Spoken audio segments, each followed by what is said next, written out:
नमस्कार, मैं मनोज खंडेलवाल लाइव हित खंडेलवाल में आपका स्वागत करता हूं। आज हम लोग लेकर जो प्रोग्राम है उसके बारे में आपको थोड़ा सा जानकारी देते हैं कि कल हमारा दिन पहला था और आज है दूसरा। प्रोग्राम है अस्थमा, एलर्जी और साइनस का।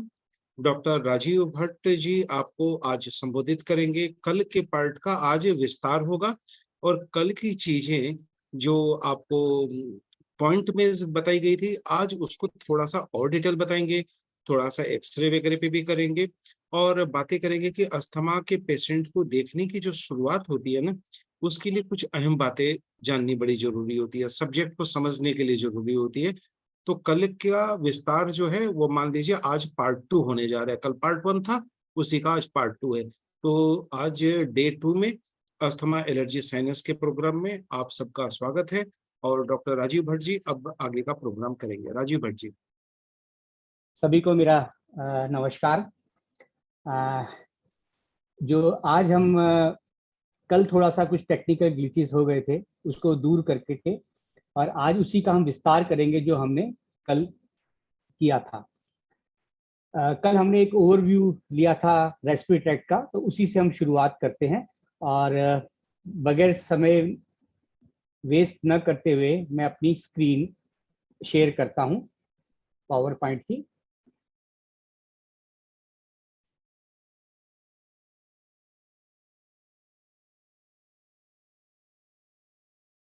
सभी को मेरी स्क्रीन नजर आ रही होगी। नीलम जी, नजर आ रही है ना screen? Yes sir. Sir sir इसको कल की थोड़ा तरफ वो ब्रॉड करिए। स्लाइड शो पे जाके इसको फ्रॉम बिगनिंग करना होगा। ऊपर स्लाइड शो लिखा हुआ है, वहां जाइए। होम, इंसर्ट, डिजाइन, एनिमेशन और स्लाइड शो।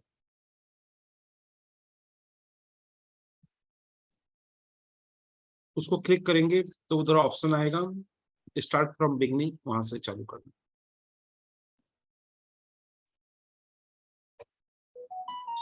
अभी क्या स्टार्ट नहीं हुआ क्या?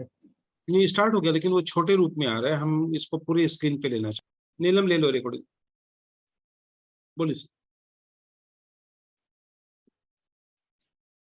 भट्ट जी शुरू हो जाइए। हाँ जी। तो आज हम कल का थोड़ा सा विस्तार करेंगे जहाँ पे हमने छोड़ा था। कल कुछ स्लाइड्स नहीं खुल पा रही थी, पिक्चर्स, तो आज खुल रही हैं। जैसा कि हम सबको मालूम है कि breathing is very essential to life. जब भी हम कभी लाइफ की बात करते हैं तो या तो हम कार्डियोवैस्कुलर सिस्टम की बात करते हैं या फिर नर्वस सिस्टम की, ब्रेन की बात करते हैं। तो नॉर्मली ब्रेन एक बार अगर डेड हो जाता है तो उसको रिवाइव करना बहुत मुश्किल होता है, लेकिन कार्डियोवैस्कुलर सिस्टम को हम रिवाइव कर सकते हैं। और इसलिए वो बहुत एक इम्पॉर्टेंट हमारा एक ऑर्गन हो जाता है। हमारा जो रेस्पिरेटरी सिस्टम है, ब्रीदिंग सिस्टम है, उसके बहुत सारे पार्ट्स हैं। लेकिन जब भी हम कभी रेस्पिरेशन की बात करते हैं तो रेस्पिरेशन दो तरीके का होता है। एक रेस्पिरेशन जिसको हम बोलते हैं इंटरनल रेस्पिरेशन, जैसे आप स्लाइड में आप देख पा रहे हैं कि जो हमारे जितने भी टिश्यूज हैं, लिविंग सेल्स हैं, उन सबों को ऑक्सीजन चाहिए जो कि ब्लड के माध्यम से उन तक पहुंचती है। उस ऑक्सीजन को यूज करके वो कार्बन डाइऑक्साइड बनाते हैं जो कि वापस उनको निकालना होता है वहां से। तो ब्लड ऑक्सीजन देता है कार्बन डाइऑक्साइड के बदले में, और वो कार्बन डाइऑक्साइड लंग्स को देता है, जो लंग्स एक्सचेंज करते हैं ऑक्सीजन के बदले में। तो जो इंटरनल रेस्पिरेशन है हमारा, उसके अंदर जो गैसेज है टिश्यू सेल और फ्लूइड इन्वायरमेंट, ब्लड इन्वायरमेंट के बीच में, उसको हम बोलते हैं इंटरनल रेस्पिरेशन। बट हम एक्सटर्नल रेस्पिरेशन है जो कि इंपॉर्टेंट है, वो है exchange of these gases between the body and external environment. तो जिसके बारे में हम ये बात करी थी कि इसके अंदर हमारे कई सारे चीजें आती हैं। मोस्ट इंपॉर्टेंट आती है anatomy of the respiratory system. उसके बाद आती है उसकी मूवमेंट, कैसे वो काम करता है। और उसके बाद आती है उनकी सरफेसेस जहां पर हमारा ऑक्सीजन का एक्सचेंज होता है CO2 के साथ। कल हमने सारे के सारे ऑर्गन्स के बारे में थोड़ा बहुत हमने देखा था। ये अपर रेस्पिरेटरी ट्रैक्ट का डायग्राम है। इसके अंदर आप जैसा देख रहे हैं, आगे हमारा नॉस्ट्रिल्स, नाक होती है जो कि हमारा पैसेज है एयर एंट्री का। साथ में हम मुंह से भी सांस ले सकते हैं, ये डबल पैसेज है एयर एंट्री का। अधिकतर हम नाक से सांस लेते हैं, लेकिन इन केस कोई दिक्कत होती है नाक में तो मुंह से भी सांस ले सकते हैं। नाक से जब सांस लेते हैं तो आगे जो कैविटी आती है उसको बोलते हैं हम नेजोफेरिंक्स। मुंह से जब सांस लेते हैं जो कैविटी आती है ओरोफेरिंक्स। वो दोनों कैविटी आगे जाके एक कॉमन फेरिंग्स में मिलती है। फेरिंग्स के बाद नीचे जब हमारे दो ट्यूब्स होती हैं, एक होती है हमारी फूड पाइप जिसको ईसोफेगस बोलते हैं, और लैरिंग्स, ताकि जो हम हवा जो मुंह से जो भी हम खाते हैं, सिक्रीशंस हैं या सॉलिड है, वो ताकि सांस की नली में न चला जाए। इसलिए एक उसको जब भी हम स्वेलो करते हैं तो उसको कवर करने के लिए ये एक फ्लैप टाइप का स्ट्रक्चर होता है जिसको हम बोलते हैं एपिग्लॉटिस। ये एपिग्लॉटिस जैसे ही हम स्वेलो करते हैं ये इसको कैविटी को बंद कर देता है, जिससे हम जो भी स्वेलो करते हैं वो ईसोफेगस के अंदर चला जाए और इस लैरिंग्स के अंदर न जाए। लेकिन कभी कभी ऐसा होता है कि हम बहुत बातें करते करते सांस, गहरा सांस लेते लेते हम निगलते कुछ करते हैं, तो कई बार ये थोड़ा सा लैग हो जाता है इस एपिग्लॉटिस के अंदर बंद होने में, और कुछ पार्टिकल जब इसमें जाते हैं तो एक कफ रिफ्लेक्स के माध्यम से वो उसको बाहर निकालने की कोशिश करता है। तो ये हमारा अपर रेस्पिरेटरी ट्रैक्ट का डायग्राम है। ये हमारा लोअर रेस्पिरेटरी ट्रैक्ट है, जो कि एक मैंने बताया था, एक ट्रैकिया होता है सेंट्रल के अंदर। ट्रैकिया डिवाइड होता है राइट और लेफ्ट ब्रोंकस में। ट्रैकिया, जैसा कि मैंने कल एग्जांपल दिया था स्ट्रॉ का, तो ताकि ये कोलैप्स न हो और एयर एंट्री हमेशा बनी रहे, इसके लिए इसके अंदर सी शेप की कार्टिलेज होती हैं, जो कि हमको एक्सरे के अंदर भी दिखती हैं, लाइन लाइन से उसमें दिखती हैं। फर्दर ट्रेकिया हमारा दो ब्रोंकस में डिवाइड होता है। ये दोनों ब्रोंकस हमारे दोनों लंग्स में जाते हैं, राइट और लेफ्ट लंग, जैसा कि इस डायग्राम में दिखाया गया है। हमारा जो लेफ्ट लंग है वो फर्दर उसमें दो लोब्स होते हैं, तो ये दो में डिवाइड होता है जिसको हम बोलते हैं लोबर ब्रोंकस। राइट के अंदर ये तीन में डिवाइड होता है, इनको बोलते हैं अपर मिडल लोअर लोबर ब्रोंकस। ये जो हमारा लोब्स हैं ये फर्दर हमारे सेगमेंट्स में डिवाइड होते हैं। नॉर्मली 5 सेगमेंट्स होते हैं हर लोब के अंदर। इसके अंदर जब ये फर्दर डिवाइड होता है, जैसे पेड़ की टहनियां डिवाइड होती हैं या रूट्स डिवाइड होती है, रूट्स तो नॉर्मली हम देख नहीं पाते, अगर हम पेड़ की किसी फोटो को उल्टा करें तो हमको बिल्कुल रेस्पिरेटरी ट्रैक्ट का डायग्राम दिखेगा, या फिर हम अंगूर के गुच्छे को जैसा मैंने कल बताया था। तो ये लोबर ब्रोंकस आगे फर्दर सेगमेंटल ब्रोंकस के अंदर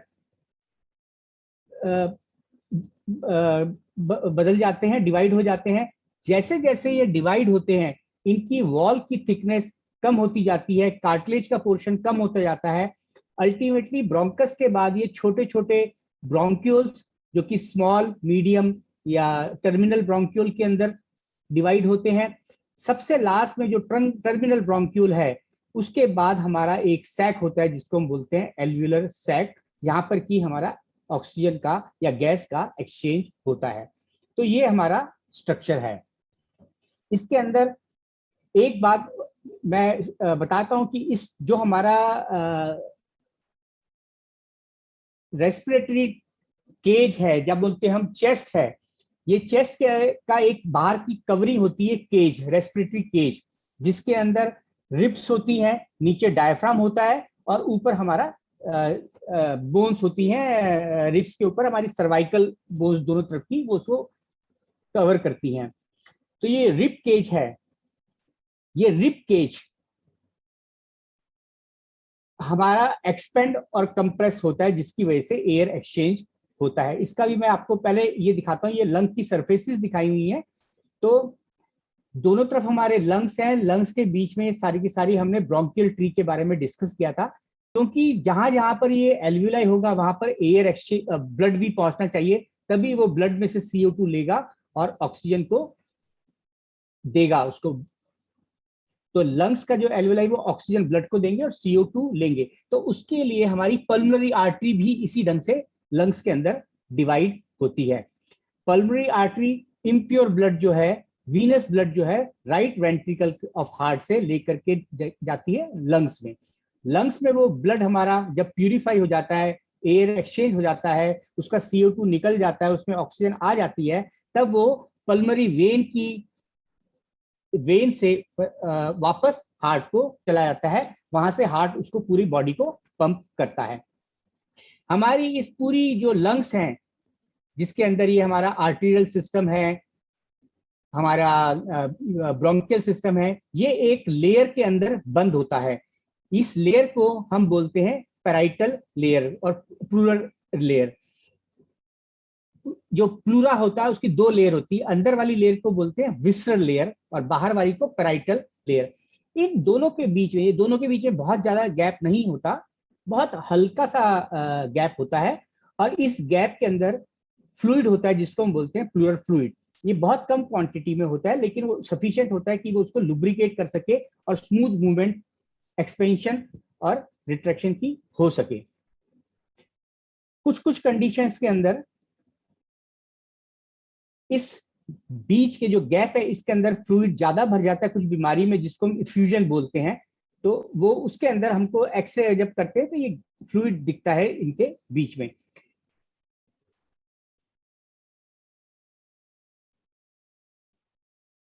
अब हम सांस लेते कैसे हैं, थोड़ा सा इसके बारे में जानकारी देना चाहूंगा। अगर आपने कुछ पुरानी फिल्में देखी होंगी जिसमें राज कपूर एक हारमोनियम टाइप का बजाते हैं ऐसे ऐसा करके, तो नॉर्मली उसको हम उससे समझ सकते हैं कि कैसे हमारा ये लंग्स काम करता है या रिब केज काम करता है। जैसे ही ये जो रिब केज है, इसके ये हमारा जो रिब केज है, हड्डियां जो है, पीछे वर्टिब्रा है, आगे रिब्स है, दोनों तरफ रिब्स हैं, आगे हमारा स्टर्नम है। जितनी भी ये हमारी रिब्स हैं, ऊपर की रिब्स सारी की सारी पीछे सर्वाइकल वर्टिब्रा से जुड़ी होती है। आगे की तरफ ये कार्टिलेज होता है, वो कार्टिलेज के माध्यम से स्टर्नम से जुड़ी हुई होती हैं। ऊपर की रिब्स डायरेक्टली स्टर्नम से जुड़ी होती है, नीचे की रिब्स एक कार्टिलेज के साथ जुड़ती है जैसे दिखाया, और वो कार्टिलेज जाकर के मिलकर के स्टर्नम के नीचे के हिस्से में जुड़ जाता है। इस ढंग से ये हमारा एक रिब केज बनता है। नीचे की तरफ इसको कवर करता है हमारा डायफ्राम, और डायफ्राम जो कवर करता है उसको C3, C4, C5 nerve supply करती है। ये हमारे बाद में एक्यूपंक्चर में काम आएगा कि कौन सा वर्टिब्रा से इसकी नर्व सप्लाई होती है डायफ्राम की। तो जैसे आपने देखा उस इंस्ट्रूमेंट के अंदर या हारमोनियम के अंदर, हारमोनियम में तो पीछे से निकलता है, उस इंस्ट्रूमेंट को जैसे ही हम ऐसे खींचते हैं तो उसके अंदर हवा जाती है, फिर उसको वो दबाते हैं तो उसमें से हवा निकलती है और एक म्यूजिकल इंस्ट्रूमेंट, हमारा म्यूजिक उसमें से निकलता है। तो इसी ढंग से ये रिब केज के जो रिब्स हैं आपस में इंटरकॉस्टल मसल्स से जुड़ी हुई होती हैं। ये मसल्स जब कॉन्ट्रैक्ट करती हैं तो हमारा जो स्टर्नम है वो आगे की तरफ और ऊपर की तरफ जाता है, उससे रिब्स ऐसे खुलती हैं, और हमारा नीचे जो डायफ्राम है वो कंस्ट्रिक्ट, जब उसका डोम शेप का डायफ्राम होता है, जब वो कंस्ट्रिक्ट करता है तो डायफ्राम नीचे आता है, उससे हमारे रिब केज या हमारा जो रेस्पिरेटरी केज है उसकी कैपेसिटी बढ़ जाती है। और जब कैपेसिटी उसकी बढ़ जाती है तो अंदर एक नेगेटिव प्रेशर क्रिएट होता है, जिसकी वजह से वो बाहर से हवा अंदर लेता है। जब ये रिब केज वापस रिकॉइल, जब हम एक टाइम आता है कि सारा, जब बाहर का प्रेशर और अंदर का प्रेशर सेम हो जाता है, उसके बाद जब प्रेशर सेम होता है, हवा अंदर नहीं आती है, ये वापस अपने रिकॉइल, मसल्स रिलैक्स हो जाती हैं, वापस अपने रिकॉइल की वजह से ये वापस स्प्रिंग एक्शन की वजह से, जैसे स्प्रिंग को हम खींचते हैं और छोड़ते हैं वापस जाता है, तो ये वापस रिकॉइल की वजह से कंस्ट्रिक्ट करता है, डायफ्राम रिलैक्स होता है, तो फिर से डोम शेप बनता है और हमारी कैपेसिटी इसकी कम हो जाती है रिब केज की, और उसकी वजह से वो हवा सारी की सारी बाहर चली जाती है, और ये एक्टिविटी रिपीट होती रहती है। जब कभी ये नॉर्मल जब एक्टिविटी होती है, नॉर्मल ब्रीदिंग जब हम करते हैं, तो इसके अंदर ये मूवमेंट बहुत ज्यादा नहीं होती, उतनी विजिबल नहीं होती है, इसलिए इसको हम बोलते हैं क्वाइट ब्रीदिंग। लेकिन जब हमको कुछ ज्यादा ऑक्सीजन की जरूरत होती है, जैसे हम एक्सरसाइज के बाद करते हैं या किसी बीमारी की वजह से हम पूरा ऑक्सीजन नहीं ले पा रहे हैं, हमारी रिक्वायरमेंट बढ़ती है, तब ब्रीदिंग फोर्स्ड ब्रीदिंग हो जाती है। आपने अधिकतर सुना होगा कि पसलियां चल रही है, माँ बोलती बच्चे की पसलियां चल रही है, मतलब वो लेबर्ड ब्रीदिंग हो रही है। तो जब हमारी मसल्स बहुत ज्यादा काम करती हैं, फ्रीक्वेंसी उनकी बढ़ जाती है, जिसको हम नॉर्मली 10 से 14 से 15 बार हम 1 मिनट के अंदर ब्रीथ करते हैं, लेकिन अगर हमारी ऑक्सीजन रिक्वायरमेंट पूरी नहीं हो पाती तो हमको ज्यादा बार ब्रीदिंग करनी पड़ती है। तब तेजी से हमारी रिब्स और ये सब का हमारी इंटरकॉस्टल मसल्स काम करती हैं, तो वो दिखता है कि हाँ उनकी मूवमेंट विजिबल हो जाती है अगर कपड़े ना पहने हो, और दिखता है कि हाँ मूवमेंट हो रही है। नॉर्मल क्वाइट ब्रीदिंग के अंदर ये मूवमेंट नहीं होती, लेकिन अब क्योंकि लेबर्ड ब्रीदिंग हो रही है तो वो पसलियां हमको दिखती है, और उस मूवमेंट को हम काउंट भी कर सकते हैं कितना मिनट में वो मूवमेंट कितनी बार हो रही है 1 मिनट के अंदर। अगर नॉर्मली ये ब्रीदिंग जैसे मैंने बताया कि 10 से 14, 15, बच्चों में थोड़ा ज्यादा होती है 16 तक, लेकिन अगर ये 20 से ज्यादा हो तो इसका मतलब वो ब्रीदिंग हमारी टेकेप्निया बोलते हैं। जैसे हम बोलते हैं पल्स अगर कम होती है तो ब्रेडिकार्डिया, ज्यादा होती है तो टैकीकार्डिया। टैकी का मतलब होता है ज्यादा, ब्रेडी का मतलब होता है कम। तो उसी तरह से इसको हम बोलते हैं टेकेप्निया। टेकेप्निया का मतलब ब्रीदिंग हमारी जो रेट है वो ज्यादा है पर मिनट। जब हमारा ब्रीदिंग का रेट ज्यादा होता है तो हमारी कुछ एसेसरी मसल्स हैं जो कि नॉर्मली क्वाइट ब्रीदिंग में काम नहीं करती, वो भी काम करना शुरू हो जाती हैं। जैसे हमारी गले की मसल्स, हमारी नाक की मसल्स, नॉस्ट्रिल्स, ये भी ऊपर हिलना शुरू हो जाती है। गले की जो मसल्स हैं ये भी हिलती है स्टर्नल में। उसके अलावा हमारी एब्डोमेन की मसल्स भी, क्योंकि उसको भी पुश करना होता है डायफ्राम को, और तो वो भी एक्ट शुरू हो जाती है काम करना, तो मूवमेंट हमको दिखती है। जब भी ये एसेसरीज मसल की मूवमेंट होती है तो इसको हम बोलते हैं लेबर्ड ब्रीदिंग। नॉर्मल ब्रीदिंग जैसा कि बताया कि 10 से 12 से 15 डिपेंड करता है एज और उसकी फिजिकल स्टेमिना या एक्टिविटी के ऊपर, कितना एक्टिविटी करता है, उसका कितना लंग्स की कंप्लायंस अच्छी है। लेकिन 20 से ज्यादा को हम टेकेप्निया बोलते हैं। और अगर ये काफी ज्यादा हो जाए, 24 से 28 हो जाए, तो ये अल्टीमेटली जब इतनी जल्दी जल्दी हमारी मसल्स काम करेंगी तो वो थक जाती हैं, तो वो रेस्पिरेटरी फेलियर हो सकती है, सडनली फैटीग में जा सकती हैं। इसलिए उसके अंदर हमको असिस्ट करना होता है बाहर से। तो जब भी कभी टेकेप्निया होता है हम असिस्ट कैसे करते हैं कि हम ऑक्सीजन को रिप्लेस, एयर को रिप्लेस कर देते हैं ऑक्सीजन से, ताकि कम मूवमेंट में ज्यादा ऑक्सीजन मिल जाए। तो मैं उसके लिए क्यों करते हैं हम ऑक्सीजन देते हैं, अगली स्लाइड दिखाता हूं। और अगर आप इस स्लाइड को देखें तो जब हम नॉर्मली ब्रीथ करते हैं तो जैसा मैंने बताया था कि 500 ml के करीब हम हवा का एक्सचेंज करते हैं। 500 ml एक नॉर्मल ब्रीदिंग में हवा अंदर जाती है, लेकिन जैसा मैंने कल बताया था कि एक डेड स्पेस है। एक डेड स्पेस वो स्पेस है जहां पर एयर का एक्सचेंज नहीं होता। करीब 500 में से 140 ml जो हमारी होती है डेड स्पेस में रहती है एयर, ये डेड स्पेस में एयर हमारी रहती है। तो जब हम अगर हम इन गैस की एनालिसिस करें, जब हम नॉर्मली ब्रीथ करते हैं तो हमारी हवा जो अंदर जाती है, एटमॉस्फेरिक एयर जो हम लेते हैं, उसके अंदर करीब 20.95% ऑक्सीजन होती है। ये एक रफ, मैं नॉर्मली दिल्ली की हवा में हो सकता है और कम हो, लेकिन नॉर्मली एक अच्छी हवा जो है उसके अंदर 20 से 21% हमारी ऑक्सीजन होती है। अराउंड 80% नाइट्रोजन होती है, और कुछ percentage less than 1%, 0.04% carbon dioxide होती है। नाइट्रोजन हम जितनी लेते हैं उतनी ही बाहर निकाल देते हैं, तो हमारी जो एक्सपायर्ड एयर है उसमें नाइट्रोजन उतनी की उतनी ही रहती है। लेकिन इसमें आप देख रहे हैं थोड़ा सा नाइट्रोजन का परसेंटेज बढ़ गया। वो क्यों बढ़ गया मैं बताऊंगा अभी। लेकिन ऑक्सीजन के अंदर आप देखें ड्रास्टिक डिफरेंस है। जब हम एक्सपायर करते हैं तो उसके अंदर ऑक्सीजन 16.4% ही होती है, और कार्बन डाइऑक्साइड 0.04% से बढ़ के 4% हो जाती है। अब मैंने कहा कि नाइट्रोजन तो जितनी है उतनी ही जाती है, क्योंकि बाकी गैसेस कम हो गई इसलिए इसकी रिलेटिव परसेंटेज बढ़ गई है। अगर हम 500 ml हवा अंदर लेते हैं इंस्पिरेशन के लिए, तो हम 500 ml बाहर नहीं निकालते हैं, कुछ हवा अंदर ही हमारी एक्सचेंज में चली जाती है। इसलिए टोटल अगर आप देखें तो ये 79.01 इसलिए हो गया क्योंकि रिलेटिवली थोड़ा सा वॉल्यूम हमारा कम निकलता है जब हम ब्रीद आउट करते हैं। अब दूसरी बात जो मैं बताना चाह रहा हूं कि ये जो डेड स्पेस का 150 ml है, अब जब हम एक्सपायर करते, जब हम एक्सपायरेशन के टाइम जब हम हवा बाहर निकालते हैं, तो जो बाहर निकालते हैं वो हवा भी यहाँ पे रह जाती है। तो जब हम अगली सांस लेते हैं तो उसमें ये 140 ml पहले अंदर जाती है।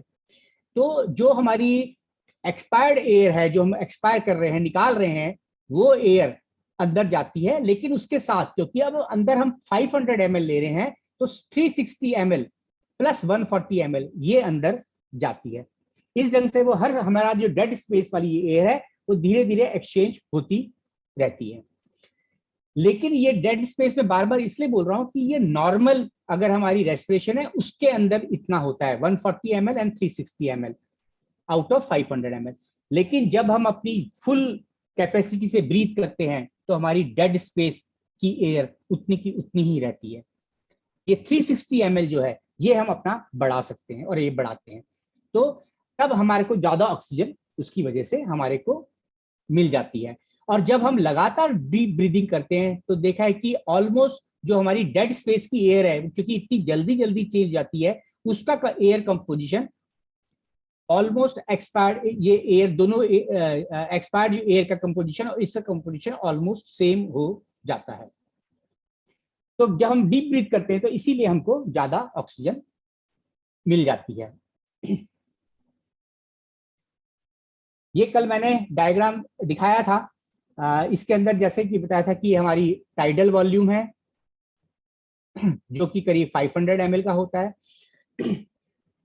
और जब हम टाइडल वॉल्यूम का मतलब नॉर्मल सांस हम ले रहे हैं, जब हम नॉर्मल सांस के बाद गहरा सांस लेते हैं, अपनी फुल कैपेसिटी के सांस लेते हैं, तो हम लंबा सांस जो लेते हैं, जो रिजर्व है जिसको हम अंदर खींच रहे हैं, उसको बोलते हैं IRV, इंस्पायरेटरी रिजर्व वॉल्यूम।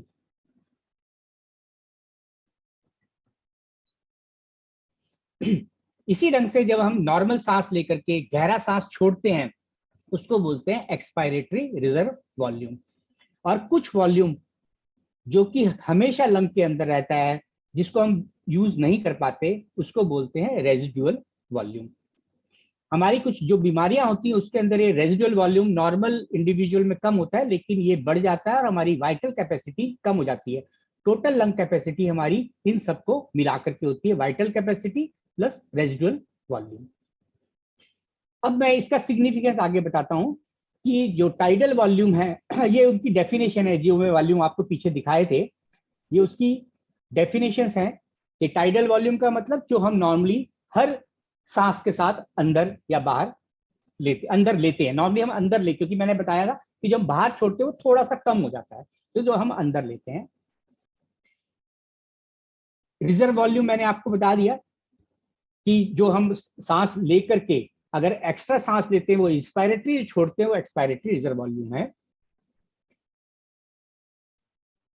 जब हम सांस 1 मिनट के अंदर, जैसे मैंने बताया कि 14 से 15 बार सांस लेते हैं, तो लगभग हमारा जो सांस लेने का और जो सांस छोड़ने का साइकिल है वो उतना बराबर नहीं होता है। सांस हम लेते हैं और छोड़ते हैं, ये एक साइकिल हुआ, लेकिन ये दोनों साइकिल जो लेने का और छोड़ने का बराबर नहीं होता है और कम ज्यादा हो सकता है। इसके अंदर अगर हम सांस छोड़ेंगे नहीं तो सांस लिया नहीं जाएगा, तो हम जो एक्सपायर करते हैं उसको हम मेजर करते हैं कि वो कितना है। तो इसको मेजर करके हम उसको बोलते हैं, जब भी हम गहरा सांस लेकर के सांस बहुत तेजी से छोड़ते हैं और जितना हम 1 सेकंड में छोड़ पाते हैं उसको बोलते हैं FEV1। जितना हम 2 सेकंड में छोड़ पाते हैं उसको बोलते हैं FEV2। जितना हम 3 सेकंड में छोड़ पाते हैं उसको बोलते हैं FEV3। लेकिन मेजोरिटी ऑफ ये सारे लोगों को बता दीजिए, FEV1 आगे चल के बहुत काम आने वाला है, तो इस पे भी थोड़ा सा बता दीजिए। हाँ, ये FEV आगे चल के आपको काम आने वाला है डायग्नोसिस में, जब हम पल्मोनरी फंक्शन टेस्ट की बात करेंगे, उसकी रिपोर्ट की बात करेंगे, स्पायरोमेट्री की, तब। तो ये FEV1 बहुत इंपॉर्टेंट है। हम उतना 2 और 3 के ऊपर ध्यान नहीं देते हैं, लेकिन FEV1 अच्छा होना चाहिए। FEV1 की हम रेशो निकालते हैं फोर्स वाइटल कैपेसिटी के साथ, इसको बोलते हैं फोर्स्ड एक्सपायरेटरी रेशो, ये FEV गलत लिखा है, FER फोर्स एक्सपायरेटरी रेशियो, क्योंकि ये रेशियो है। तो हम FVC का कितना परसेंटेज हम 1 सेकंड में निकालते हैं उसको हम बोलते हैं FER रेशियो। तो ये बहुत इंपॉर्टेंट है कि रेशियो कितनी है, और ये रेशियो कम ज्यादा हो सकती है, और कम ज्यादा होती है तो हमारी डायग्नोसिस उसके ऊपर, हम इस रेशियो को स्पायरोमेट्री के अंदर आगे जब हम स्पायरोमेट्री पढ़ेंगे तब उसमें बताऊंगा इस रेशियो का इंपॉर्टेंस क्या है, FEV1 का और FVC का।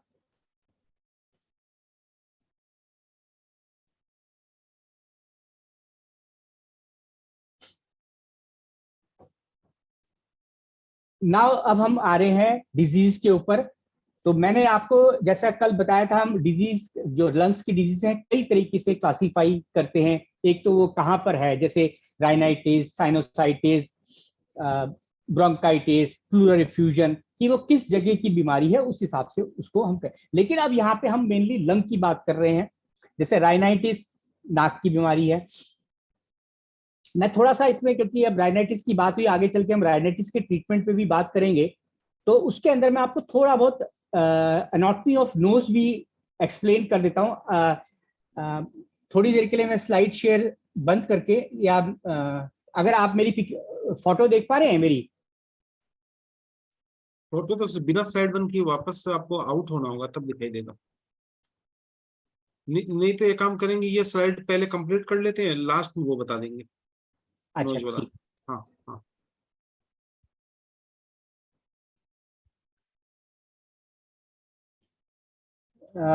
तो मैं वैसे एक्सप्लेन करता हूँ। तो नाक जो हमारी है, नाक पे दोनों तरफ हमारे नॉस्ट्रिल्स हैं जहाँ से हम सांस लेते हैं। नाक का ऊपर का हिस्सा, ये आपको ना सर वो नाक पे हाथ लगा के दिखाना पड़ेगा, तो स्लाइड जब समाप्त हो जाएंगी ना तब हाँ हम ले चलिए, लेंगे, 1 तब मिनट मुझे का। एक हाँ बार याद दिलाइएगा, हाँ मैं आपको थोड़ा सा हाँ नाक के बारे में हाँ हाँ ही उसके टाइम बताऊंगा। तो ये जो डिजीज है, ये ऑब्स्ट्रक्टिव, ये तो हमारी हो गई जैसे साइनोसाइटिस, राइनाइटिस, ये जो हमारी किस पर्टिकुलर जगह पे डिजीज है उसकी। लेकिन हम फंक्शन के हिसाब से या फिजियोलॉजी के हिसाब से इनको दो के अंदर डिवाइड करते हैं। एक होती है ऑब्स्ट्रक्टिव डिजीज और दूसरी होती है रिस्ट्रिक्टिव डिजीज। कंडेला वाली जब मैं नाक के बारे में बताऊंगा उस टाइम अगर थोड़ा सा पिक्चर दिख रही तो मैं ये ट्यूब मॉडल भी आज लेकर के आया हूं, ये भी मैं हाँ दिखाऊंगा ट्यूब हाँ मॉडल हाँ उसी टाइम जब हम देखेंगे, तब इस टाइम मैं एक्सप्लेन करूंगा इसको भी आपको। हाँ हाँ। तो जो ऑब्स्ट्रक्टिव डिजीज है, इसके अंदर नॉर्मली हमारी जो हम सांस छोड़ते हैं वो ऑब्स्ट्रक्ट होती है। इंपेयर क्या होती है इसके अंदर, हमारी एक्सपायरेशन। और जब क्योंकि हम सांस छोड़ नहीं पा रहे हैं तो क्या क्या कम होगा, हमारा FVC और FEV1 दोनों कम होगा, और साथ में FEV1 और FVC की जो रेशियो है वो भी कम हो जाएगी, क्योंकि हम सांस छोड़ नहीं पा रहे हैं। तो सांस छोड़ नहीं पा रहे तो 1 सेकंड वाला सांस भी कम छूटेगा और पूरा सांस भी कम छूटेगा, तो हमारा FVC हमारा कम हो जाएगा। जब हम सांस कम छोड़ पाते हैं तो उसकी वजह से क्या होता है, हमारा जो एयर है वो लंग्स के अंदर रह जाती है, उसकी वजह से हमारी जो रेजिडुअल कैपेसिटी है वो बढ़ जाती है। और इसका एग्जाम्पल क्या है ऑब्स्ट्रक्टिव डिजीज का, अस्थमा या क्रॉनिक ऑब्स्ट्रक्टिव पल्मोनरी डिजीज, ये इसका एग्जाम्पल है। दूसरी जो हमारी जो अस्थमा और COPD, हम अगर किसी बाद में दोनों में डिफरेंस क्या है वो भी हम आगे देखेंगे। अस्थमा जो मेनली है, मैं दोनों में अभी डिफरेंस बताया था क्योंकि अभी मैंने एग्जांपल दिया उनका। अस्थमा जो है अधिकतर इससे मल्टी फैक्टोरियल डिजीज, जिसके अंदर की जैसा मैंने कल आपको बताया था कि 3 चेंजेस आते हैं, क्योंकि इसके अंदर आगे भी दोबारा से मैं उसको रिपीट करूंगा। अस्थमा के अंदर ये फैमिलियल डिजीज है, सीजनल डिजीज है, जब एलर्जेंस कॉन्टेक्ट में आता है तब है। लेकिन COPD का मतलब क्रॉनिक, अस्थमा भी COPD में कन्वर्ट हो सकता है अगर हम प्रॉपरली उसको ट्रीट ना करें।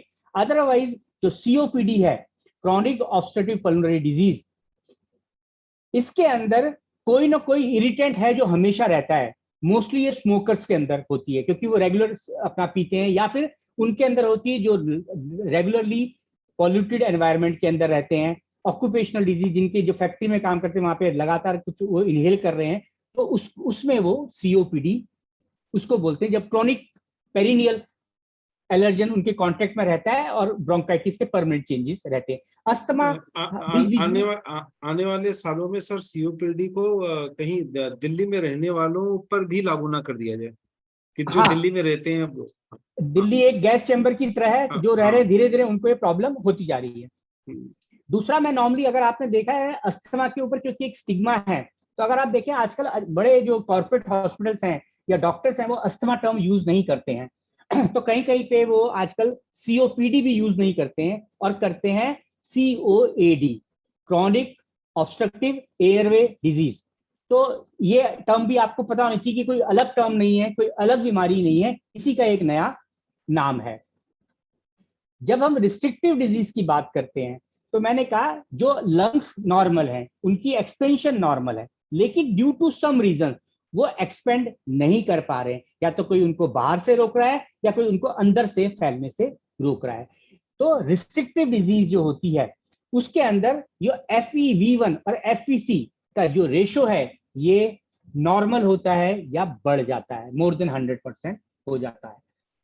तो अधिकतर ये नॉर्मल होता है, ये रेशो इसमें कम नहीं होती। तो ये डिफरेंशिएटिंग वो है कि अगर आप कोई भी पल्मोनरी फंक्शन टेस्ट देखते हैं या रिपोर्ट देखते हैं, अगर उसके अंदर FEV/FVC नॉर्मल है, नॉर्मल मीन्स 100% ऑफ द, जो हम नॉर्मल लिखते हैं आगे परसेंटेज भी लिखते हैं, अगर 100% है, 100% से ज्यादा भी हो सकता है, ये 104 103%, तो ये इसका मतलब this is a restrictive disease. लेकिन अगर ये कम हो रहा है इसका मतलब वो ऑब्स्ट्रक्टिव डिजीज है। लेकिन अगर ये 100 और थोड़ा बहुत प्लस माइनस हमारी तो नॉर्मली हम 80 to 100 को नॉर्मल मानते हैं, इसके बीच में रहता है तो ये नॉर्मल होता है।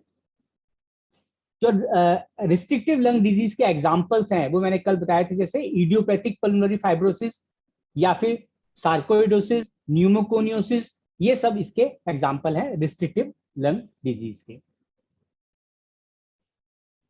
अब हम थोड़ा सा अस्थमा के ऊपर, ये डायग्राम मैंने कल भी बताया था आपको, तो ये 3 तरह के अस्थमा के अंदर होता क्या है कि हम लोग, हमारे जो एयरवेज है वो सेंसिटिव होते हैं और एक कोई फैक्टर आके उसको इरिटेट कर जाता है। ऑलरेडी हमारे इरिटेबल होते हैं एयरवेज, सेंसिटिव या इरिटेबल एक ही बात है, सेंसिटिव एयरवेज होते हैं। इरिटेबल मैं नहीं बोलूंगा क्योंकि जब तक उसको छेड़ा ना जाए वो तो नुकसान नहीं करते हैं। इसीलिए ये अस्थमा जो है सीजनल होता है अधिकतर लोगों में, क्योंकि जो एलर्जेंस हैं जिनसे वो एलर्जिक होते हैं वो सीजन चेंज में या उनका एक पर्टिकुलर सीजन होता है, तो ये हिस्ट्री के अंदर हम पता लग जाता है किस महीने में उनको प्रॉब्लम होती है। उस जो प्रॉब्लम अगर हिस्ट्री हम लें और हमें पता लग जाए, अधिकतर जैसे सीजन चेंज में होता है, तो हम सीजन चेंज से पहले अगर हम अपना ट्रीटमेंट शुरू कर दें, ट्रीटमेंट की फ्रीक्वेंसी बढ़ा दें, तो हमारे रिजल्ट्स बड़े अच्छे आते हैं।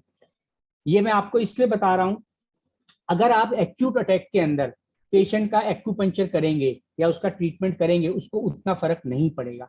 लेकिन जब आप उसकी हिस्ट्री लेंगे और आपको पता लग जाएगा कि हाँ इस सीजन में इसको प्रॉब्लम होती है, और वो सीजन जब आप ध्यान रखेंगे अपनी हिस्ट्री में नोट करेंगे, तो अगली बार आपको, आप पेशेंट को बता सकते हैं कि आपको इतने टाइम के बाद फर्क पड़ेगा। और जब वो टाइम आएगा, थोड़ा एलर्जेंस कम हो जाएंगे एटमॉस्फेयर में, उसको फर्क पड़ना शुरू हो जाएगा, उसको लगेगा हाँ डॉक्टर साहब ने मुझे ठीक कहा था, उनका डायग्नोसिस ठीक है, अब मेरे को फर्क पड़ रहा है। तो जब एयरवेज हमारे इरिटेट होते हैं तो उसके अंदर एक तो इन्फ्लेमेशन आ जाती है, स्वेलिंग आ जाती है, जैसा दिख रहा है इस पिक्चर में। ये नॉर्मल हमारे ब्रीदिंग ट्यूब है, ये है। ये ट्यूब का मॉडल मैं बाद में आपको ये मॉडल्स के साथ समझाऊंगा, ये जब हमारा ये स्लाइड में ऑफ करूंगा उस टाइम में लास्ट में इसको दिखाऊंगा आपको मॉडल, जो कि हम पेशेंट को एक्सप्लेन करने के लिए दिखाते हैं। तो म्यूकस ज्यादा बनता है, थिक म्यूकस होता है तो वो प्लग बना देता है यहाँ पे, जिसकी वजह से ब्लॉक हो जाते हैं हमारे एयर पैसेज, उनको छोटे हो जाते हैं, प्लस ब्रोंको कंस्ट्रिक्शन हो जाती है। उसकी वजह से सांस एक पतली नली से जाती है, पतली नली से जब सांस जाती है तो विस्लिंग साउंड होती है, तो वीज बोलते हैं जिसको हम, वो भी आ जाती है। तो ये हमारे चेंजेस होते हैं अस्थमा के अंदर। तो अस्थमा के अंदर मेनली 3 चेंजेस मैंने आपको बताए, म्यूकस ज्यादा बनना, इन्फ्लेमेशन और सूजन, स्वेलिंग एंड इन्फ्लेमेशन, तीसरा सिक्रीशंस। तो हमारा जो ट्रीटमेंट रहेगा इन 3 के ऊपर ही फोकस रहेगा। इन 3 को हम प्रिवेंशन भी के लिए भी इन 3 की तरफ ध्यान देंगे, ट्रीटमेंट के लिए भी इन 3 की तरफ ध्यान देंगे।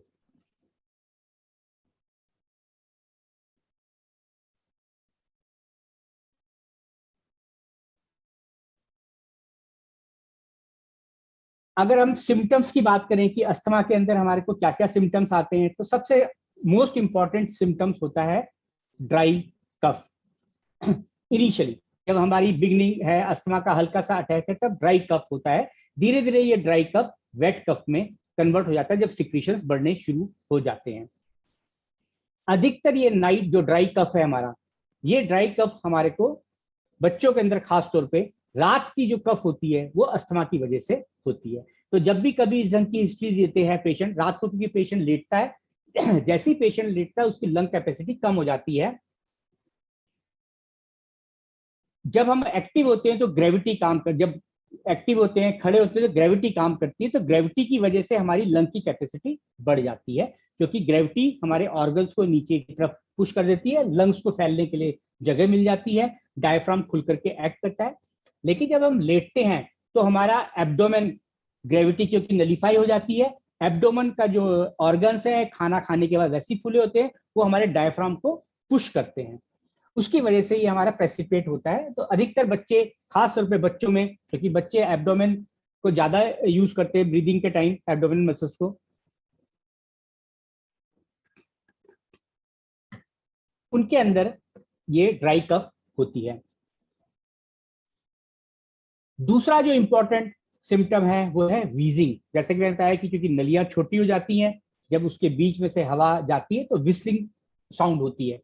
ये बहुत टिपिकल है। अगर आप ये वीजिंग जब ज्यादा होती है, वैसे तो ये स्टेथोस्कोप से तो सुनाई देती है, लेकिन जब ये वीजिंग ज्यादा होती है तो इवन मुंह से वो विस्लिंग साउंड आती है और आप बगैर स्टेथोस्कोप के भी उसको सुन सकते हैं। तो कई बार अगर आप उनसे हिस्ट्री में पूछें कि क्या इस ढंग की साउंड आती है, तो पेरेंट्स बताएंगे हाँ इस ढंग की साउंड आती है। तीसरा है शॉर्टनेस ऑफ ब्रेथ, एंड दूसरा छाती के अंदर जकड़न और ब्रीदिंग डिफिकल्टी। ये मैंने बताया जैसे इरिटेबल एयरवेज और ट्रिगर फैक्टर मिलते हैं तो अस्थमा होता है।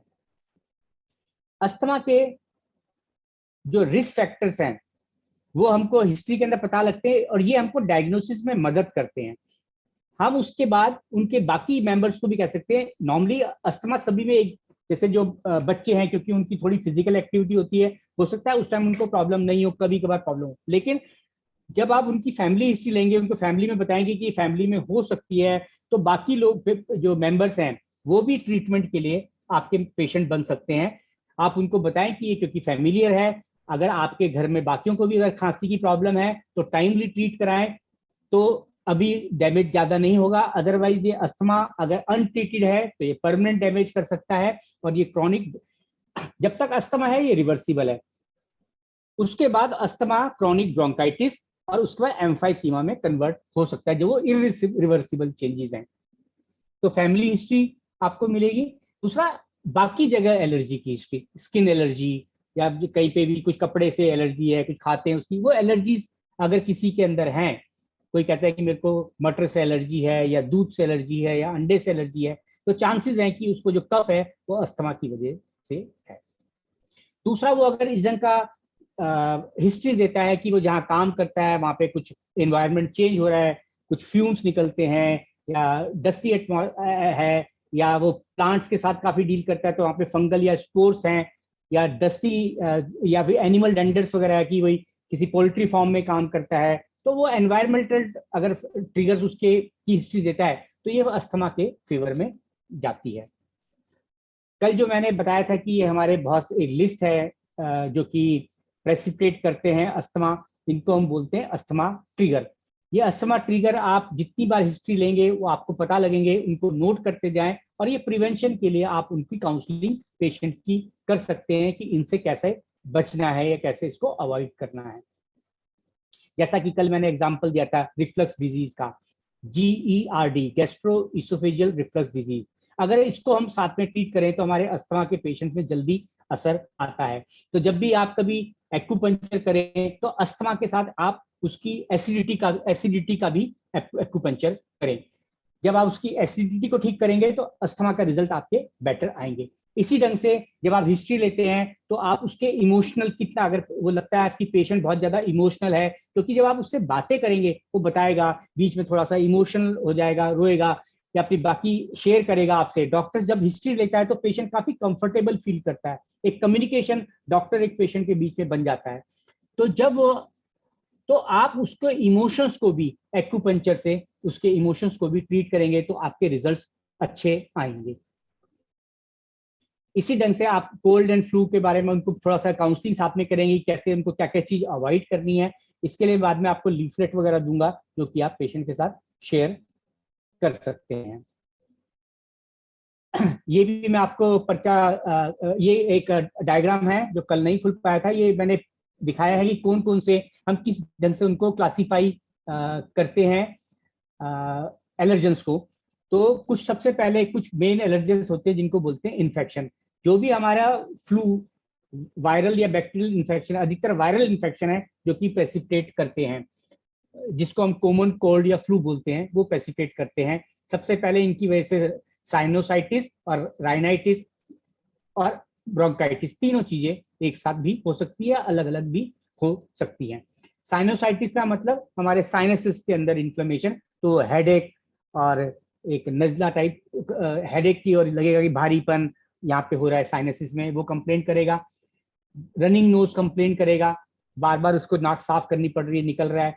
यही रनिंग नोज जब वो लेटता है तो उसके गले में जाती है, जिसको हम बोलते हैं पोस्ट नेजल ड्रिप। अगर आप पेशेंट का गला देखें तो आपको एक, जैसे कई बार आपने देखा होगा कहीं पे एक नल का खुला छूट जाता है तो वहां, या कहीं पे पानी लगातार बहता है तो पानी अपनी एक लाइन छोड़ जाता है। तो उसी ढंग से जब पोस्ट नेजल, क्योंकि बीच में वोकल कॉर्ड्स हैं, दोनों नोस्ट्रिल से पीछे से पोस्ट नेजल ड्रिप जाता है, तो जहां पे वो ट्रिकल डाउन करता है, ड्रॉप ड्रॉप करके जहां पे गिरता है, तो वो लंग्स के अंदर, अगर आप मुंह खोल के आ कराएंगे, अगर टंग थोड़ा डिप्रेस करेंगे तो आपको बिल्कुल क्लियरली दो लाइन दिखेगी, तो उसको हम बोलते हैं पोस्ट नेजल ड्रिप। तो पोस्ट नेजल ड्रिप आपको दिख सकता है। फिर इनहेलेंट एजर्जेंस, जिसके अंदर पोलन्स, वीड्स, किसी के भी हाउस डस्ट, फेदर्स, एनिमल डेंडर्स, ये सब आते हैं। तीसरे आते हैं इरिटेंट इनहेलेंट्स। कहीं पे पेंट हो रहा है, आज उन्होंने घर में पेंट किया, या पेट्रोल पंप पे जाते हैं तब उनको एकदम ज्यादा देर वहां पे रह गए, गाड़ी पंचर होगी, पंचर लगवा रहे हैं, पेट्रोल पंप पे खड़े हो गए, तो वहां पे उनको एकदम प्रेसिपिटेट कर गया। कोई बस में जा रहे हैं, पब्लिक बस के अंदर, बगल में बैठे हुए सीट में कोई स्मोक कर रहा है, प्रेसिपिटेट कर जाता है। ये सब हमारे इरिटेंट इनहेलेंट्स बोलते हैं इनको। फिर अगली कैटेगरी आती है फूड एलर्जेंस। मैं आपको ये कैटेगरी इसलिए भी बता रहा हूँ कि अगर कोई आप एलर्जी प्रोफाइल की रिपोर्ट देखेंगे आजकल, उसको इसी ढंग से क्लासिफाई करके बताते हैं, इसी ग्रुप के अंदर हम टेस्ट करते हैं और पेशेंट को बताते हैं। तो पेशेंट जिस ढंग की हिस्ट्री देता है, नॉर्मली एलर्जी प्रोफाइल दो तरीके का होता है। एक होता है कंप्रीहेंसिव एलर्जी प्रोफाइल, जिसमें सारी की सारी चीजों से करते हैं, लेकिन वो कॉस्टली होता है। तो अगर आपको लगता है कि पेशेंट उतना अफोर्ड नहीं कर सकता आपका, या उतनी आप चाहते नहीं कि वो खर्च करे, तो जो हमारी हिस्ट्री में से, तो हम सिलेक्टेड पैनल को चूज कर सकते हैं। ओके, इसका इरिटेंट पैनल कर दीजिए, इसका सिर्फ फूड पैनल कर दीजिए, तो वो चीज, इसका सिर्फ ट्रीज वाला पैनल कर दीजिए। मैं आपको अभी आगे एलर्जी की रिपोर्ट दिखाऊंगा उसमें कैसे क्लासिफाई करते हैं, तो यही चीज यूज करते हैं। फूड एलर्जेंस से आप उनको, तो अगर किसी की प्रॉपर हिस्ट्री देता है, उसको टेस्ट करके उसको हम कह सकते हैं खाना ना खाए, तो उसके काफी हद तक एक्यूट अटैक कम हो जाते हैं। इसके अलावा कुछ ट्रिगर होते हैं जो कि प्रेसिपिटेट करते हैं। नेजल पॉलिप जैसी बनते हैं, वो एक ट्रिगर करते हैं, क्योंकि वो बीच बीच एलर्जेंस को ज्यादा रखते हैं। इमोशंस, जैसे बताया कि लगातार कोई बहुत कहीं पे गए, वहां पे हंसी खुशी का माहौल है, काफी ज्यादा हंस लिए, घर आए तो, या हंसने के बाद उनको लगा कि नहीं सांस की दिक्कत आ रही है, तो ये इमोशंस की वजह से भी हमारे ये प्रेसिपिटेट कर जाती है, ट्रिगर है एक तरह का ये। Sudden change in temperature and physical activity. ये फिजिकल एक्टिविटी कई बार देखा गया कि जब वो अपना जिम करके आते हैं, उस टाइम आके अस्थमा प्रेसिपिटेट हो जाता है। जिस दिन जिम नहीं करते, नहीं होता, तो इसको हम बोलते हैं एक्सरसाइज इंड्यूस्ड अस्थमा। देन कुछ ड्रग्स हैं जो कि एलर्जी को, एलर्जी जिससे हमारा बॉडी सेंसिटिव होता है और एलर्जिक रिएक्शन होती है, जो कि एक अर्टिकेरिया और अस्थमा की तरह प्रेजेंट करती है। स्किन में अर्टिकेरिया, लंग्स में अस्थमा, अगर वो पेट में चला जाए, रिएक्शन कर रहा है पेट के अंदर, तो डायरिया। इस ढंग से प्रेजेंट करता है।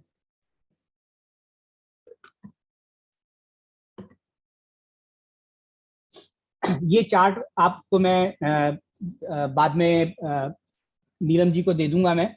तो इसके अंदर मैंने बताया था कि जो रिस्क फैक्टर्स हैं उसके आगे क्या प्रिवेंशन है, ये हमने इसके अंदर चार्ट के अंदर दिखाया है।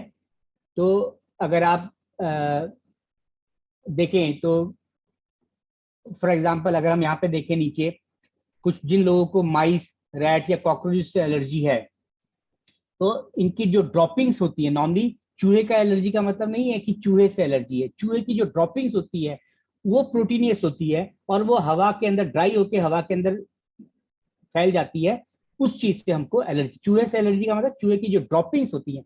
इसी ढंग से जैसे अधिकतर लोगों को आपने देखा होगा जहाँ पे कबूतर ज्यादा होते हैं, तो कबूतर की जो ड्रॉपिंग्स होती हैं उससे बहुत लोगों को एलर्जी होती है। जो ऑफिस हैं, ऑफिस के अंदर जहाँ पे कबूतर रहते हैं, जहाँ पे बाहर की तरफ सफाई नहीं होती, वहां पे एसी से वो सारे के सारे अंदर आ जाते हैं, ड्रॉपिंग जो एयर में होते हैं, और उसकी वजह से न्यूमोकोनियोसिस करके एक बीमारी होती है जो कि अस्थमा की तरह ही प्रेजेंट करती है। तो इसके लिए आपको क्या प्रिवेंटिव एस्पेक्ट्स हैं? नॉर्मली प्रिवेंटिव एस्पेक्ट ये कि आप चूहों और कॉकरोचेस को अंदर आने न दें। तो लेकिन अंदर वो क्यों आई? तो आप या तो जैसे इसके अंदर प्रिवेंटिव एस्पेक्ट में लिखा हुआ है, डू नॉट लीव फूड और गार्बेज अनकवर्ड। अगर वो अनकवर्ड होंगे तभी उसको सूंघ करके उस करके चूहे या कॉकरोच आएंगे। जब जैसे स्पिल होता है उसको आप साफ कर दें, फूड को आप टाइट कंटेनर में। तो ये माइनर माइनर से प्रिवेंटिव वो है,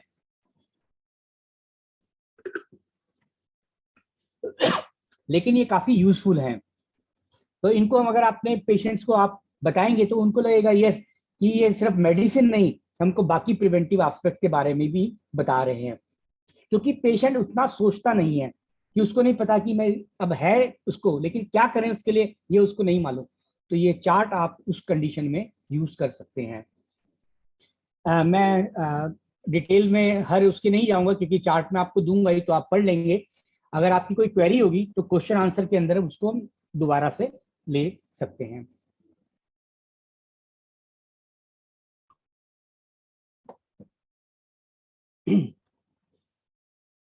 अब हम आते हैं डायग्नोसिस ऑफ अस्थमा। तो हिस्ट्री, जैसा है मैंने बताया कि हिस्ट्री ली जाती है। हिस्ट्री के अंदर family history, history of symptoms का मतलब एक तो हम सिम्टम जो पेशेंट के हैं उसकी हिस्ट्री लेते हैं, उसके अलावा हम फैमिली हिस्ट्री लेते हैं और कुछ टेस्ट कराते हैं और कुछ स्पेशल लंग फंक्शन टेस्ट कराते हैं। अस्थमा जो है, मैं हमेशा अपने कलीग्स को या बाकियों को बोलता हूं कि जो अस्थमा है ये ग्रेट अपॉर्चुनिटी है। किसके लिए? डॉक्टर्स के लिए। और एक इजी अपॉर्चुनिटी है। किसके लिए? डॉक्टर्स के लिए। ग्रेट अपॉर्चुनिटी क्यों है?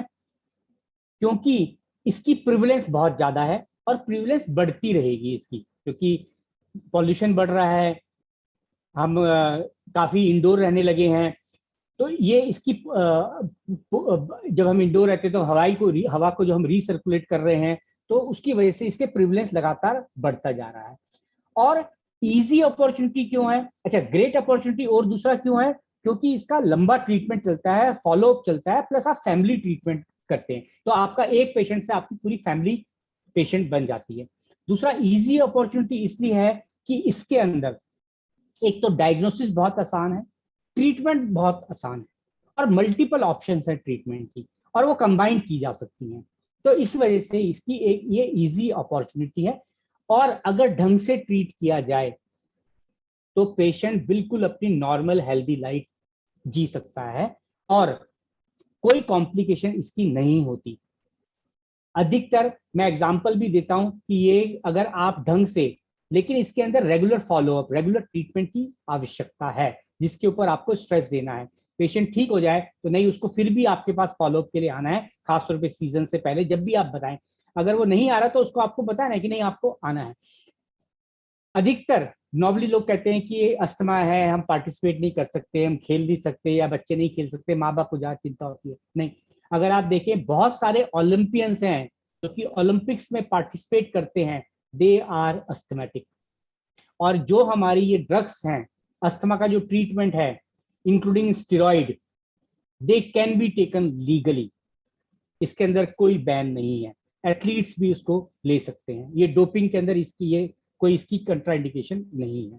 तो ये मैं आपको इसलिए बता रहा हूँ कि अगर कोई आके कि खेल सकता है, नहीं खेलना है, फिजिकल एक्टिविटी करनी है, उसको बना नहीं करना है। अब जो हमारा अस्थमा का जो डायग्नोसिस है वो 4 चीजों के ऊपर डिपेंड करता है। जो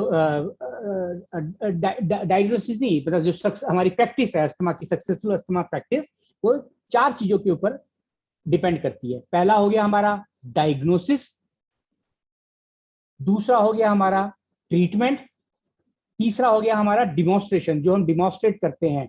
जैसे पेशेंट कोई भी चीज एक्टिविटी करता है, ब्रीदिंग एक्सरसाइज कर रहा है, जैसे मैं आपको रेस्पायरोमीटर सिखाऊंगा, तो हर बार आप जो भी उसको करा रहे हैं उसको वापस बुलाइए, उसका चेक करिए कि वो कैसे ले रहा है।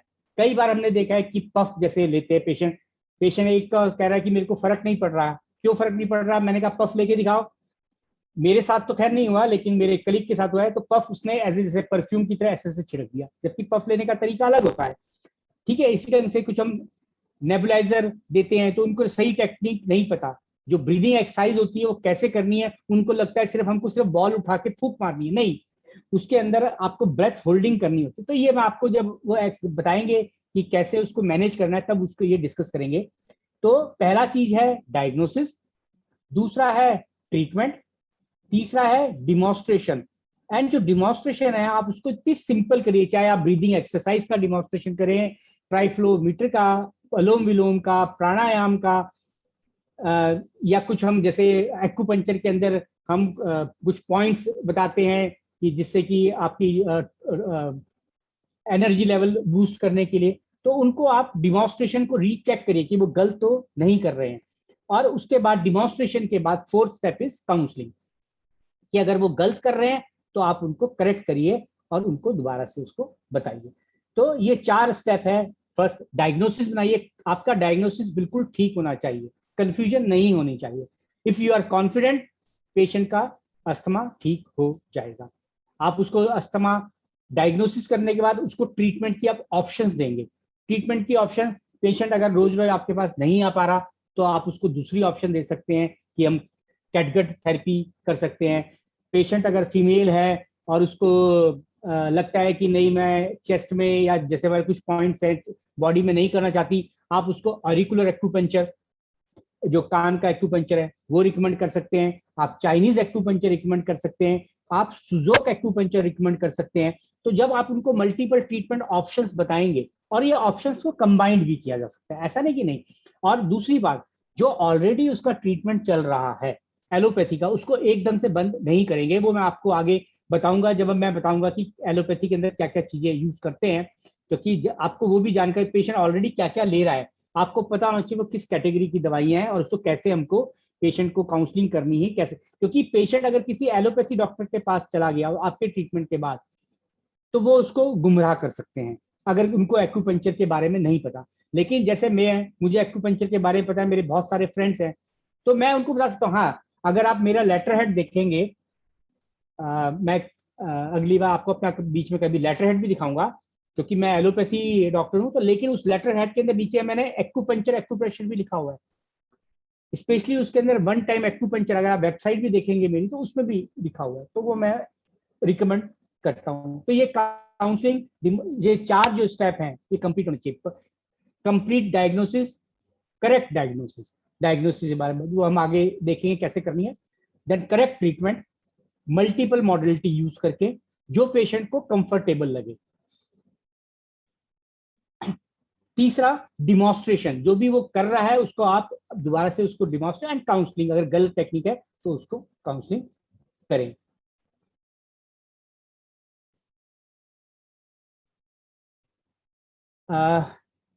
खंडेलवाल जी, हेलो। हाँ सर। Yes sir. यहाँ पे थोड़ा सा स्टॉप कर लेते हैं, बाकी ये फिर इसके बाद कल हम शुरू कर लेंगे यहाँ से। अच्छा ठीक है सर, दीजिए सर। हाँ।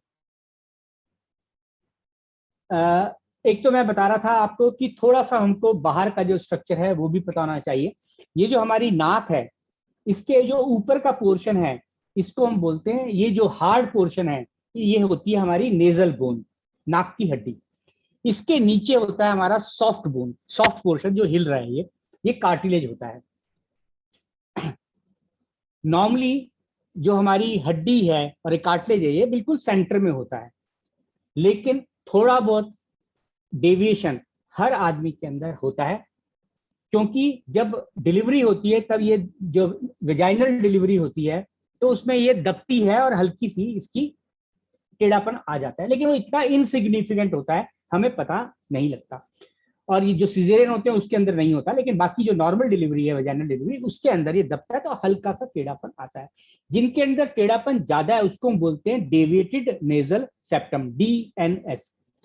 अगर डीएनएस बहुत ज्यादा है तो ऑब्स्ट्रक्शन करता है, तो उसके लिए हमको क्या करना है मैं आगे बताऊंगा, लेकिन आपको पता होना चाहिए अगर आप नाक से ऐसे देखें टॉर्च डाल के तो आपको ये, मेरे को क्योंकि डीएनएस नहीं है, ऊपर से भी आपको लग रहा है कि नाक बिल्कुल सीधी है, ऐसे करेंगे तो आपके बिल्कुल यहाँ पर ही आपको हड्डी दिखेगी, टेढ़ी मेढ़ी नहीं दिखेगी। जब आप रोशनी डालेंगे अंदर नाक के अंदर तो आपको दोनों तरफ गैप दिखेगा, सेंटर में हड्डी दिखेगी और दोनों तरफ एक ऐसे शेल्फ से दिखेंगे जिसको हम बोलते हैं टर्बिनेट।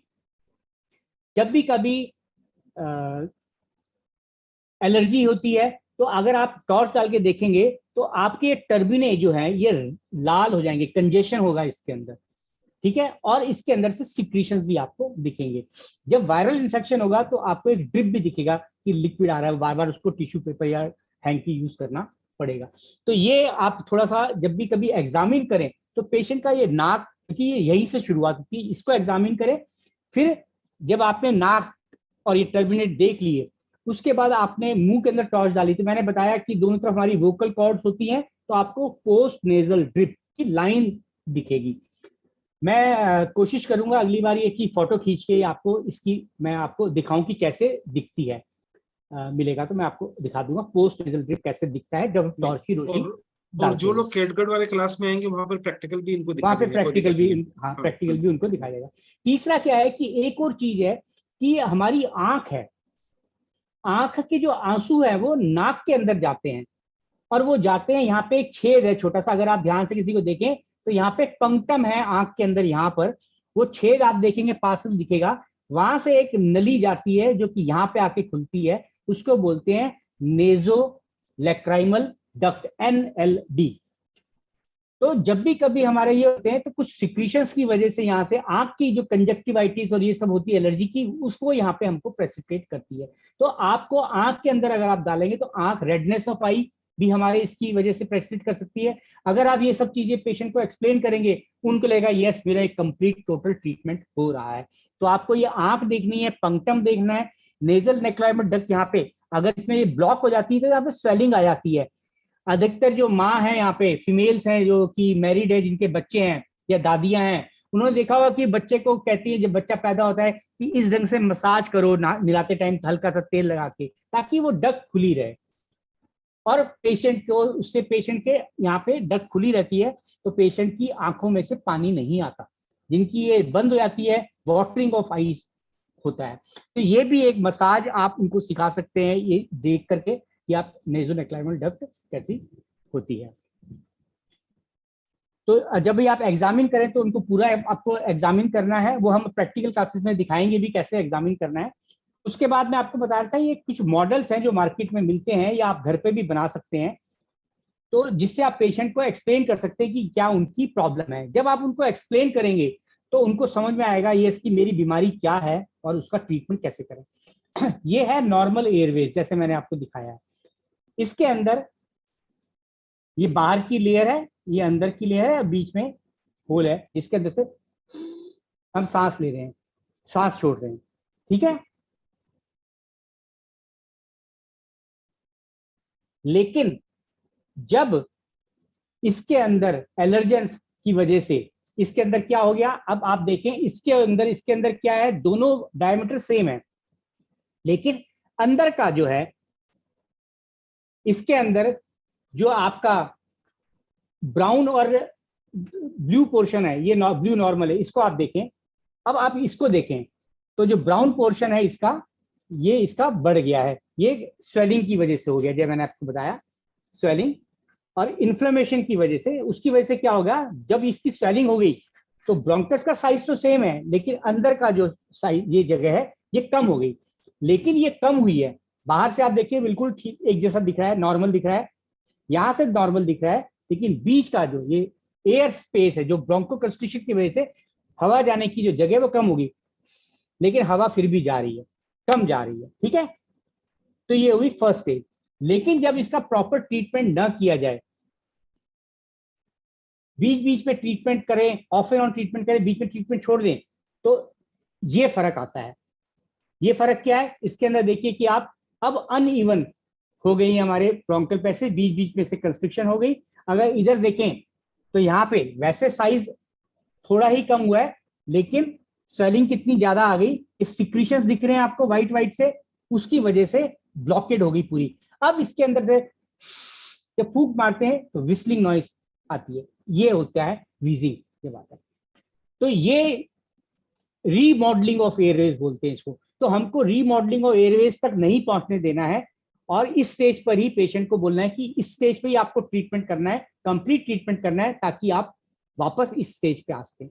लेकिन एक बार अगर वो इस स्टेज पे पहुंच जाएगा, तब उसके बाद 100% रिकवरी या रिवर्सिबिलिटी पॉसिबल नहीं होती। तो ये मॉडल भी मैं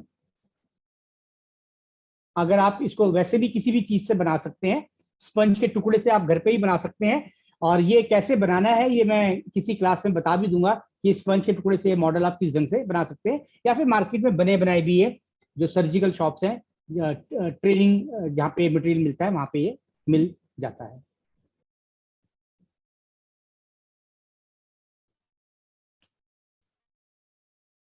इसी के साथ एक दिन क्या करेंगे सर, आज समय का कमी है, साइनस पॉइंट चेक भी इनको साथ साथ में सिखा देंगे कि साइनस बॉन्ड किधर है, कैसे चेक करना है, क्या नहीं करना है, किधर टेंडर होता है, किधर हाँ, पेन होता है, वो कवर साइनस वाले में कर लेंगे। वो साइनस वाले में कवर कर लेंगे। हाँ, हाँ, हाँ। अगले अगले जो कल का हमारा क्लास होगा, अगर तो कोई क्वेरीज नहीं है पार्टिसिपेंट की तरफ से, तो हम डायरेक्टली क्लास से ही शुरू करेंगे। नहीं, हम भी डायरेक्ट क्लास करेंगे। हाँ। हम लास्ट वाला क्लास जो है ना, वो एक साथ क्वेश्चन आंसर लेंगे, क्योंकि इनके जो क्वेश्चन आंसर होंगे ना, वो लगातार में बहुत सारे आंसर 50% तो इनको खुद ही मिल जाएंगे, तो ठीक है। अनावश्यक रूप से। हाँ, और दूसरी बात है कि आपका भी टाइम का ख्याल रखना है। तो फिर अगली बार हम हाँ, जो हमारे जो क्वेश्चनर है उससे शुरू हाँ, होकर हम पहले डायग्नोसिस के आएंगे, हाँ, और उसके बाद मैंने डायग्नोसिस के बाद थोड़ा सा मैं इनको एलोपैथी ट्रीटमेंट पहले बताना चाहूंगा, हाँ, हाँ, जो कि पेशेंट लेकर के आएगा। और बिल्कुल साथ में डायग्नोसिस जब मैं बताऊंगा इनको हिस्ट्री के बाद, तो उसके अंदर हम एक्सरेज, ब्लड टेस्ट, इनके बारे में थोड़ा सा कि अगर रिपोर्ट लेके आए तो उसको कैसे इंटरप्रेट करना है वो बताऊंगा कल की क्लास बिल्कुल। में। वैसे एक्सरे के बारे में घबराने की जरूरत नहीं, क्योंकि एक्सरे का रोल अस्थमा में हम लोगों को बहुत ज्यादा पड़ता नहीं है। बेसिक इंफॉर्मेशन आप लोगों को इतना दे देंगे कि जिससे आपका काम चल जाए, है कि हाँ नहीं नहीं, राजीव जी? लेकिन हाँ, एक्सरे किस ढंग से होते हैं, किस ढंग हाँ, से पेशेंट लेके हाँ, आएगा, हाँ, और हाँ, अगर ये बताना है। एक्सरे के अंदर कोई फाइंडिंग है, इसका मतलब अस्थमा नहीं कुछ हो रहा है। तो और आपको हाँ, जैसे मान लो, अगर मैं आपको बताऊंगा कि उसमें अगर ट्यूबरक्लोसिस का पेशेंट है, अगर आप उसको बहुत सी बात। अपने क्लिनिक में लेके आएंगे तो वो इन्फेक्ट कर सकता है बाकियों को, ठीक है। बिल्कुल तो बिल्कुल। आपको पता होना चाहिए नहीं ये ट्यूबरक्लोसिस नहीं है, ये अस्थमा है। तो अगर एक नॉर्मल रिपोर्ट कैसी है वो अगर वो लेके आता है, उसमें क्या क्वेरीज हैं, तो अगर वो लेके आया पेशेंट, अगर एक्सरे लेकर के यार आपने एक्सरे नहीं देखा, तो उसको लगेगा कि इनको एक्सरे पता नहीं है। तो इसलिए बहुत आपको सही, अगर पेशेंट अपने रिपोर्ट लेके आता है पुरानी, तो आपको उसको रिपोर्ट को देखनी है, उसकी बहुत जरूरी है, तस्वीर। बहुत नहीं जरूरी है। हाँ, और और उसके हाँ, ये एजुकेशन एक्चुअली इनको दूसरे प्रोग्राम में कहीं मिलेगा नहीं, और हम्म, यही सबसे बड़ी है, क्योंकि पेशेंट को इन्फ्लुएंस करना और पेशेंट के ढंग से काम करो। पेशेंट सब जगह से भटक के आएगा, वो आधा तो डॉक्टर बन के आ चुका होता है, तो उसको proper consultancy, counselling, then treatment आएगा। लोगों को लगता है कि पेशेंट आया और हम ट्रीटमेंट चालू कर देंगे, जबकि ऐसा होता नहीं है। तो आप एकदम बिल्कुल सही चल रहे हैं। इन लोगों को वो जानकारी मिलेगी जिससे पेशेंट की सेटिस्फेक्शन पहले स्तर की होगी, उसके बाद फिर जाकर ट्रीटमेंट की बात आएगी। और ज्यादा करके जो एक्यूप्रेशर एक्यूपंक्चर वाले गलती करते हैं, वो सबसे पहले बात करते हैं कि हम पॉइंट कौन सा लगाएंगे, और लेटाते हैं, इलाज शुरू कर देते हैं। पेशेंट को उस थेरेपी के बारे में पता भी नहीं होता है, और वहां पर क्या होता है, आपका रिजल्ट भी मात खा जाता है, क्योंकि आपको खुद नहीं पता होता है कि ये क्या क्या ट्रीटमेंट करा कर आया है और क्यों आया है। तो यहाँ पर राजीव जी आपकी बहुत बड़ी मदद करने जा रहे हैं कि ऑन टेबल एक थेरेपिस्ट को कैसा होना चाहिए, वो परफेक्ट होना चाहिए। सही बोल रहा हूँ डॉक्टर राजीव जी? हाँ जी सर, बिल्कुल। हाँ। खंडेलवाल जी गलत बोलते ही कहाँ है। अरे नहीं सर। आज वशिष्ठ जी नजर नहीं आ रहे हैं, क्या बात है। वैसे जी कल काला टी शर्ट ज्यादा ही कुछ पहन लिया था, तो आज लगता है कोई किसी ने काला काजल लगा दिया। देखिए वशिष्ठ जी आपको बहुत सारी हाँ चीजें हाँ बीच बाद में जो है काफी आपको पॉइंट्स वगैरह के बारे में। अरे हाँ हाँ। आ गए वशिष्ठ जी, है यहीं पर है। ये क्या नजर आया क्या आपको? अब आ गए नजर। हाँ, वो तो आज वो लाल हो गए हैं इसलिए पता नहीं पड़ रहा हाँ। था। वशिष्ठ जी वो अनम्यूट करिए अपने आप को। वो देर से आए हैं। वो माइक खोलिए। प्रमोद जी आज देर से आए हैं।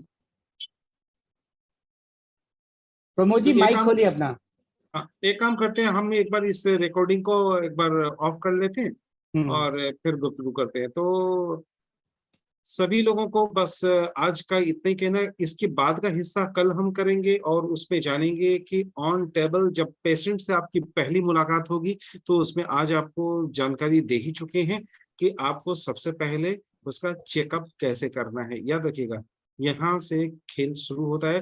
पेशेंट से जानकारी लेना, खुद की जानकारी को दुरुस्त करना, उस जानकारी के आधार पर क्या ट्रीटमेंट होगा वो जानना, और सबसे पहले ये जानना कि पेशेंट किस किस डॉक्टर से क्या क्या ट्रीटमेंट लेकर आया है, और आपकी भूमिका उसके बाद शुरू होती है। लोग इस भूमिका में थोड़ा सा गच्चा खा रहे हैं, या समय नहीं दे रहे हैं, या समझना नहीं चाहते। तो हम चाहेंगे कि आप पहले ये समझिए कि पेशेंट कहाँ से आया है, क्या क्या करा कर आया है, क्या रिजल्ट मिला है, क्यों दिक्कतें हुई है, उसके ट्रिगर पॉइंट्स क्या है, उनकी इन्फ्लेमेशन की कंडीशन क्या है, क्या प्रॉपर आपने फिजिकल, देखिए पेशेंट हमेशा फिजिकल चेकअप करवाना पसंद करता है। तो हाथ लगाकर आपको फिजिकल चेकअप का कुछ पार्ट राजीव जी ने बता दिया, आगे के पार्ट आने वाले क्लास में बताएंगे। तो ये सारी कड़ियां हैं। तो तीनों क्लास जो मिलेगा वो ABC मानकर चलिए। पहले दिन भूमिका बनाई, आज के दिन उस भूमिका का थोड़ा सा विस्तारीकरण किया, और कल वाले क्लास में हम करेंगे कि प्रैक्टिकल माहौल में उसकी जरूरत हमें कहाँ पड़ेगी और कैसे पड़ेगी। तो मैं मनोज खंडेलवाल डॉक्टर राजीव भट्ट और प्रमोद वशिष्ठ जी के साथ लेता हूँ इजाजत। हमारे 2 टेलीफोन नंबर है 9435021306, इस पर सिर्फ व्हाट्सएप है, और कॉल के लिए है 7002506486। दीजिए हमें इजाजत, कल मिलते हैं।